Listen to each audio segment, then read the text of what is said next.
यह कहानी है चंद्रपुर गांव की, जहाँ सबसे बड़ी हवेली थी सेठ करोड़ीमल जी की। सेठ जी और उनकी धर्मपत्नी सेठानी विमला देवी बहुत शान से रहते थे। हमारे घर में सब कुछ उत्तम होना चाहिए, चाहे वो गहने हो या बहुएं। उनके दो बेटे थे। बड़ा रवि, जो बहुत मेहनती और सीधा साधा था। छोटा बेटा उनका था श्याम, जिसे सजने संवरने का बहुत शौक था। रवि की शादी सीमा से हुई, जो एक साधारण परिवार की संस्कारी लड़की थी, और श्याम की शादी शहर की बेहद खूबसूरत लड़की पायल से हुई। देखो, मेरी छोटी बहू तो साक्षात लक्ष्मी का रूप है, चांद का टुकड़ा है। अरे वाह, ऐसी बहू तो पूरे गांव में किसी की नहीं है। सीमा वही थी, पर किसी ने उसकी सादगी के कारण उस पर ध्यान नहीं दिया। माँ जी, चाय। घर में तो बस पायल की सुंदरता के चर्चे थे। सीमा नौकरों की तरह काम में लगी रहती थी। पायल, आज की रसोई तुम संभालोगी। मेहमान आ रहे हैं, उनके लिए खीर बनाना है। पायल ने रजामंदी तो दी थी, पर उसे चाय भी नहीं बनानी आती थी। खीर तो बहुत दूर की बात है।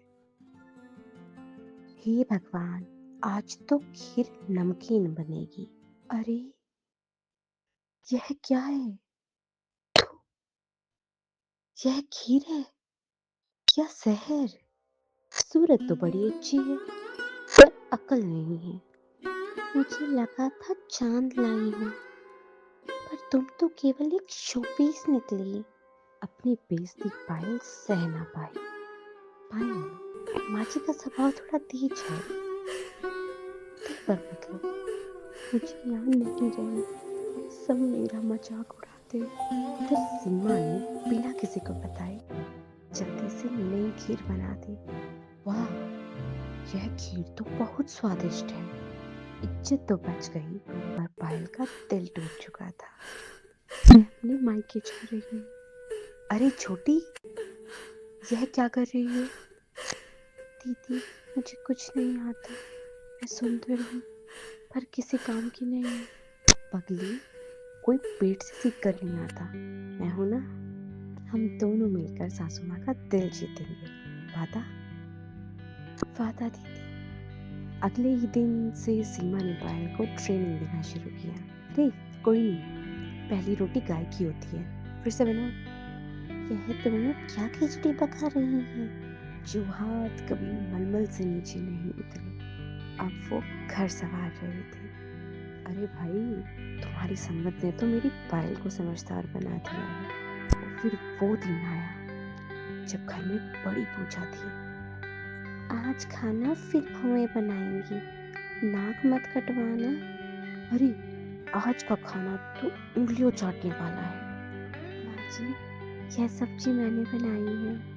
जैसे ही निवाला मुंह में आया, अरे वाह, ऐसा स्वाद तो मेरे हाथ में भी नहीं था। मान गए, हमारी बहू भी सर्वगुण संपन्न है। अरे पायल, तुमने इतनी जल्दी इतना अच्छा खाना कैसे सीखा? सबको लगा पायल अपनी तारीफ करेगी, पर बाकी यह जादू मेरे हाथ का नहीं, सीमा दीदी की सीख का है। जब मैं हार गई थी, तब दीदी ने मुझे संभाला। मैंने हीरे को पत्थर समझा और कांच को हीरा। सीतानी जी अपनी जगह से उठी। मुझे माफ कर दो बहू, तेरी सादगी ही सबसे बड़ा गहना है। आज हवेली पूरी हुई, अब मिठाई बांटू क्या?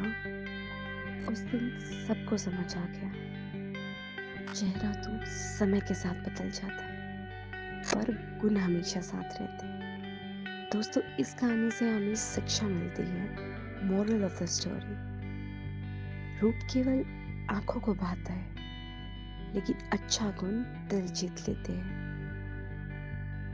दोस्तों, आपको मेरी कहानियाँ बहुत पसंद आ रही हैं, और मैं इसी तरीके से आपके सामने कहानियाँ लाती रहूँगी। इतना प्यार देने के लिए आप सबका मैं दिल से शुक्रिया करती हूँ। दोस्तों, मेरे चैनल को लाइक, शेयर और सब्सक्राइब करो। जय हिंद, जय भारत।